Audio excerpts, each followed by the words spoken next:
നിങ്ങളുടെ ഇഷ്ട പരമ്പരകൾ എക്സ്ക്ലൂസീവായി സൺ നെക്സ്റ്റ് ആപ്പിലൂടെ തികച്ചും ഫ്രീ ആയി ഇപ്പോഴേ ആപ്പ് ഡൗൺലോഡ് ചെയ്യൂ. എന്റെ ഭക്ഷണത്തിൽ വിഷം ചേർത്തതും ഗുണ്ടകൾ വീട്ടിൽ കയറിയപ്പോ വാതിൽ തുറന്നിട്ടതും നീയാണെന്ന് എനിക്ക് വ്യക്തമായിട്ട് അറിയാം.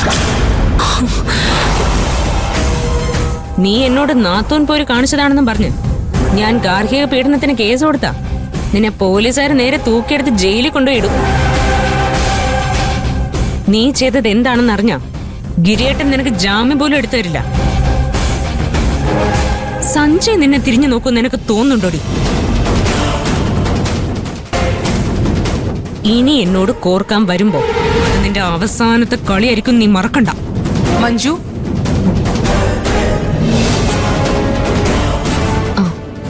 ഡോക്ടർ, മഹിമയ്ക്ക് ഇപ്പൊ എങ്ങനെയുണ്ട്? She's out of danger. ഇനി പേടിക്കാനൊന്നുമില്ല. അവൾ നന്നായി റെസ്പോണ്ട് ചെയ്യുന്നുണ്ട്. അധികം വൈകാതെ തന്നെ അവൾ നോർമൽ ലൈഫ് വീണ്ടെടുക്കും. എനിക്ക് അവളെ ഒന്ന് കാണാൻ പറ്റുമോ? അതിനെന്താ, ബോധം തെളിയാൻ കുറച്ച് സമയമെടുക്കും. വരൂ.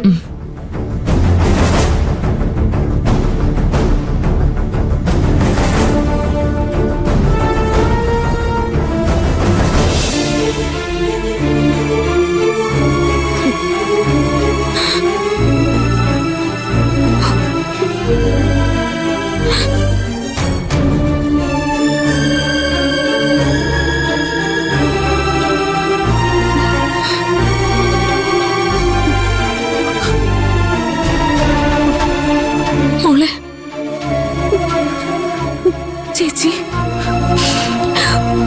നിനക്കൊന്നുമില്ല, കുറച്ച് ചോര പോയെന്നേ ഉള്ളൂ. എന്തിനാ മോൾ ഇങ്ങനെ ഒരു കടുങ്കൈ ചെയ്തത്? നിന്റെ പ്രശ്നം എന്തോ ആവട്ടെ, ചേച്ചി നിന്റെ കൂടെ നിൽക്കില്ല നീ വിചാരിച്ചോ? ഞാൻ കാരണം നിങ്ങളെല്ലാവരും അച്ഛനും ഒക്കെ നാണം കെടുന്ന അവസ്ഥ വന്നപ്പോ എനിക്ക് എന്ത് ചെയ്യണമെന്ന് അറിയില്ലായിരുന്നു. ഇനിയെങ്കിലും പറ മോളെ, എന്താ സംഭവിച്ചത്?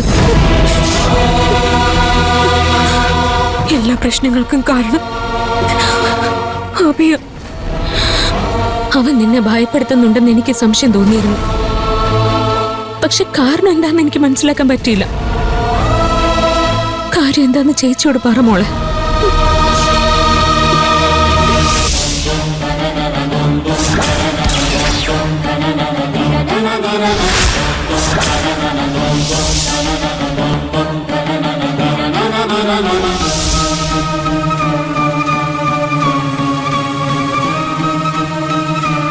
Stop.